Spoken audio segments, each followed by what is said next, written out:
Hi friends, welcome to our channel. మను వాళ్ళని అడుగుతూ ఉంటుంది, అస్థికలు ఎక్కడ ఉన్నాయి అని చెప్పి అడగటంతో అలా మను వైపు అందరూ చూస్తూ ఉండిపోతారు. అంటే ఎక్కడ బయటికి కనిపించలేదు, అందుకనే ఎక్కడ ఉన్నాయా, జాగ్రత్తగా ఉన్నాయా లేదా అని చెప్పి అడుగుతున్నాను అంకుల్ అని చెప్పడంతో ఇక అమర్ వాళ్ళ నాన్న చెప్తూ ఉంటాడు, అవి నీకు నాకు అస్థికలేమో కానీ అమర్కి అస్థికలు కాదమ్మా, తన ప్రాణం. అరుంధతి జ్ఞాపకంగా వాడు దాన్నే అరుంధతిలో చూసుకుంటున్నాడు అని చెప్తూ ఉంటాడు. ఇకప్పుడు నిర్మల అంటుంది, అందరికీ కనిపించేలాగా వాడు ఆ అస్థికల్ని పెట్టలేదమ్మా, వాడికి మనసుకి దగ్గరగా దాచుకున్నాడు, దాంట్లోనే అరుంధతిని చూసుకుంటున్నాడు, అందుకనే బయటికి ఎవరికి అది కనిపించదు అని చెప్తూ ఉంటుంది. నిర్మల బాధగా అక్కడి నుంచి లోపలికి వెళ్ళిపోతుంది. ఇక తర్వాత మను అనుకుంటుంది, బూడిద గురించి ఈ ముసలోళ్ళిద్దరూ ఇంత ఓవర్ యాక్షన్ చేస్తున్నారేంటి, ఎలాగైనా సరే ఎక్కడ పెట్టారో అమర్ ఆ అస్థికలని కనిపెట్టి తీరాల్సిందే, చాలా కష్టమైన పనిలాగా ఉంది అని ఆలోచిస్తూ లోపలికి వెళ్తూ ఉంటుంది మను. ఇక బాగి అయితే మను అని చెప్పి పిలుస్తూ ఉంటుంది. ఏంటి మను, నీ మాటల్లో ఇంత మంచి మాటలు, నీ బ్రెయిన్లో ఇంత మంచి ఆలోచనలు రావు కదా, నువ్వేంటి ఇంత మంచిగా మాట్లాడుతున్నావు అని అడుగుతూ ఉంటుంది. ఏదైనా ప్లాన్ చేస్తున్నావా ఏంటి అని అడగటంతో, ప్లానా, అస్థికలతో నేనేం ప్లాన్ చేస్తాను అని మను అడుగుతూ ఉంటుంది. అదే కానీ నువ్వు ఇంత మంచిగా మాట్లాడవు కదా, అందుకే ఏదో తేడా కొడుతోంది నాకు అని బాగి అడుగుతూ ఉంటుంది. దీనికి డౌట్ వచ్చేసినట్టుంది, మనం ఇప్పుడు కనుక కవర్ చేయకపోతే ఖచ్చితంగా అస్థికలని నన్ను ముట్టుకొనివ్వదు, ఏదో ఒకటి కవర్ చేయాలి అని మను ప్లాన్ వేస్తుంది. చూడు మిస్సమ్మ, నేనేదో మాట సాయంగా మంచి మాటలు చెప్పానంతే, చేస్తే చేయండి లేకపోతే లేదు, అంతేకాని ఇలాగ ప్లాన్ గీను అని అనకు అని మను చెప్పడంతో మిస్సమ్మ అంటుంది, అదే ఇప్పుడు ఆ సాయం అన్నావు చూడు, ఆ సాయం అన్న మాటకే నాకు ఎక్కడో తేడా కొడుతోంది, నువ్వు ఏదో ప్లాన్ చేస్తున్నావు కదూ అని అడుగుతూ ఉంటుంది. చూడు మిస్సమ్మ, నేను చెడు పనులు చేశాను కానీ అంత మాత్రాన చెడ్డదాన్ని కాదు, నేనేదో మంచి కోసం 4 మాటలు చెప్పాను అంతే తప్ప వేరే ఉద్దేశం నాకేమీ లేదు అని చెప్తూ ఉంటుంది. చేస్తే చేయండి లేకపోతే మానేయండి అని చెప్పి అక్కడి నుంచి వెళ్ళిపోతుంది. ఇక అరు కూడా బాధపడుతూ ఉంటుంది, ఈ మను ఏంటి లేనిపోని డౌట్లన్నీ క్రియేట్ చేసింది, ఇప్పుడు అత్తయ్య మావయ్యకి ఇలాంటివి చెప్పింది, ఆ అస్థికల గురించి ఎందుకు ఇప్పుడు బయటకు తీసింది, ఏం చేయాలి అని బాధపడుతూ ఉంటుంది అరుంధతి. అమర్ ఆఫీస్లో ఉంటాడు. రాథోడ్ కొన్ని ఫైల్స్ తీసుకొచ్చి అమర్కి ఇచ్చి సైన్ చేయమని అడుగుతూ ఉంటాడు. ఇక్కడ పంతులు గారు అమర్ ఇంటి ముందు కారులో వచ్చి దిగుతూ ఉంటారు.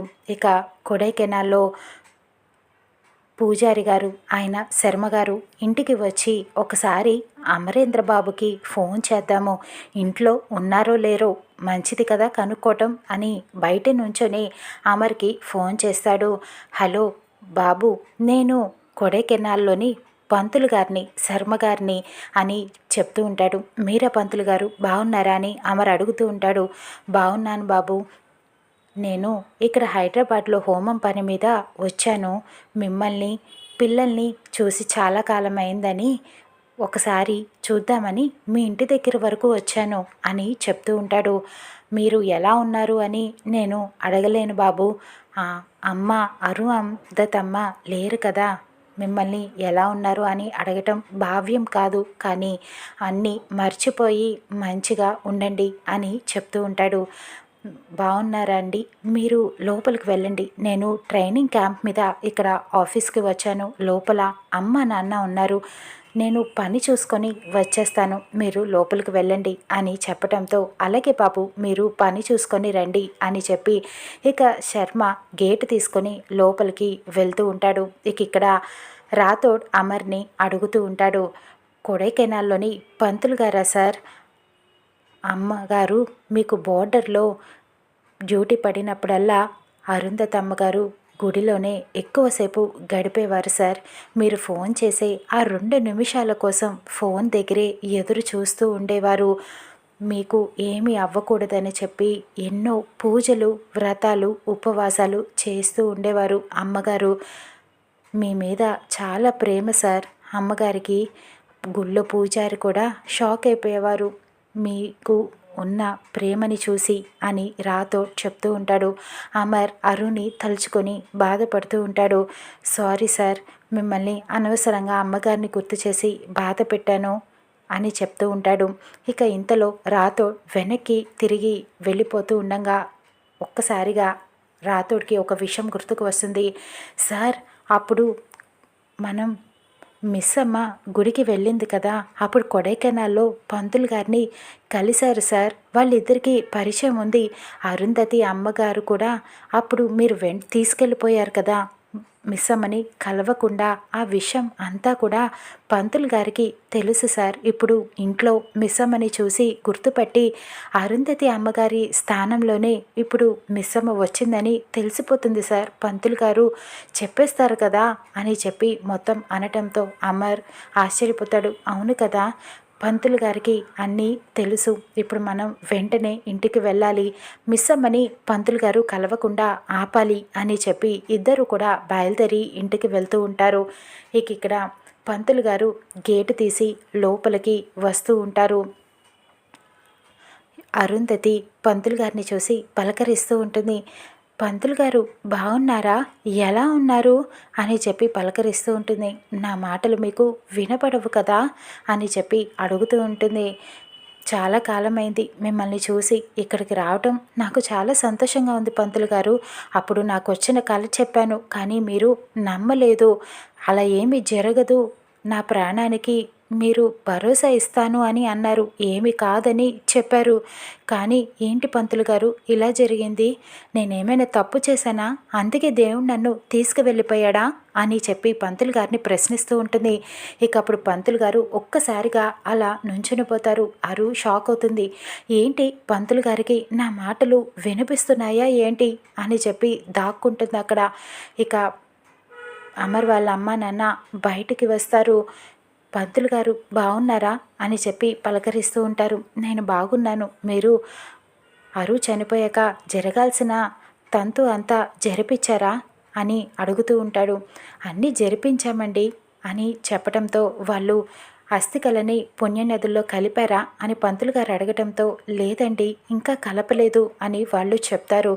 అప్పుడు పంతులు గారు అంటారు, అరుంధతి ఉనికి నాకు తెలుస్తోంది. తను వెళ్ళిపోయినా తన ఆత్మగా ఇక్కడే తిరుగుతూ ఉంది, మిమ్మల్ని చూస్తూనే ఉంది అని చెప్పడంతో అమర్ వాళ్ళ అమ్మ నాన్న ఒక్కసారిగా షాక్ అయిపోతారు. నిజమా, ఏం మాట్లాడుతున్నారు మీరు అని అడుగుతూ ఉంటారు వాళ్ళు. నిజం, అరుంధతమ్మ ఇక్కడే ఉంది, ఇక్కడే తిరుగుతూ ఉంది, మిమ్మల్ని చూస్తూనే ఉంది, తన ఉనికి నాకు తెలుస్తుందని ఖచ్చితంగా చెప్తాడు. అప్పుడు అమర్ వాళ్ళ అమ్మ నాన్న బాధపడుతూ చెప్తూ ఉంటారు. అమ్మ అరుంధతి ఇక్కడే ఉన్నావా అమ్మ? మమ్మల్ని ఎందుకమ్మా విడిచిపెట్టి వెళ్ళిపోయావు? ఇంట్లో నీ నవ్వులు, నీ గజ్జల శబ్దాలు, నీ మాటలు వినిపించట్లేదమ్మా. ఎందుకమ్మా అలవాటు చేయలేదు మాకు నువ్వు లేకుండా ఉండటం అని చెప్పి వాళ్ళు బాధగా అడుగుతూ ఉంటారు. అరు ఈ మాటలకి చాలా బాధపడుతూ అక్కడే కృంగిపోతుంది. అప్పుడు అరుంధతమ్మ ఖచ్చితంగా ఇక్కడే ఉంది, తిరుగుతూనే ఉందని పంతులు గారు చెప్తారు. మనుషులం కాబట్టి అన్నీ మర్చిపోయి జీవనం సాగించాలని పంతులు గారు ధైర్యం చెప్తూ ఉంటారు. లోపలికి తీసుకువెళ్ళి మాట్లాడుతూ ఉంటారు. ఇక్కడ గోర మనోహర్కి ఫోన్ చేసి అర్జెంటుగా రమ్మని చెప్తాడు. ఏంటి తీసుకొస్తానని అస్థికలు చెప్పాను కదా, ఎందుకు ఫోన్ చేసి రమ్మన్నావు అని అడగటంతో ఒక తాయెత్తు లాంటిది పెద్దది ఒకటి ఇస్తాడు మనోహరికి. గోర ఇది ఇంటి గుమ్మం బయట కట్టమని చెప్తాడు. పొరపాటును కూడా ఇంటి లోపలికి తీసుకువెళ్ళదు, చాలా ప్రమాదం జరుగుతుంది.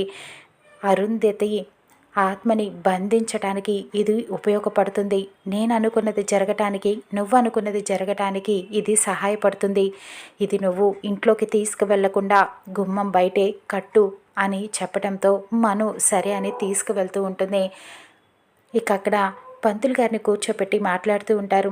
అమ్మ మిస్ అమ్మ, పంతులు గారు వచ్చారు, కాఫీ తీసుకొని రా అని చెప్పటంతో తీసుకొస్తున్నాను మావయ్య అని బాగి అంటుంది. అప్పుడు అరుంధతమ్మ స్నేహితురాల్నే పెళ్లి చేస్తానని అన్నారు కదా, మరి ఈ అమ్మాయి ఎవరు, మిస్ అమ్మాయి ఏంటి, పేరు విచిత్రంగా ఉంది అని పంతులు అడగటంతో పెళ్ళిళ్ళు స్వర్గంలో నిర్ణయించబడతాయి కదా, అలాగే జరిగింది. మా వాడి పెళ్ళి కేర్ టేకర్గా వచ్చిన అమ్మాయి అప్పుడు మిస్ అమ్మగా పిలిచేవాళ్ళం, అదే అలవాటైపోయింది. మా అరుంధతి కోడళ్ళని ఈ కోడలు కూడా చాలా మంచిది. ఇద్దరు ఒకేలాగా ఆలోచిస్తారు, అలా ఎలా ఆలోచించగలుగుతున్నారో నాకు అర్థం కావట్లేదు అనటంతో పోయిన జన్మలో ఏదో రక్త సంబంధం ఉండి ఉంటుంది అని పంతులు గారు చెప్తూ ఉంటారు. అమర్ హడావిడిగా ఇంటికి బయలుదేరి వస్తూ ఉంటాడు. బాగీకి ఫోన్ చేసినా లిఫ్ట్ చేయదు. బాగీకి అసలు నిజం పంతులు గారి ద్వారా తెలిసిపోతుందా, చూద్దాం రానున్న ఎపిసోడ్లో.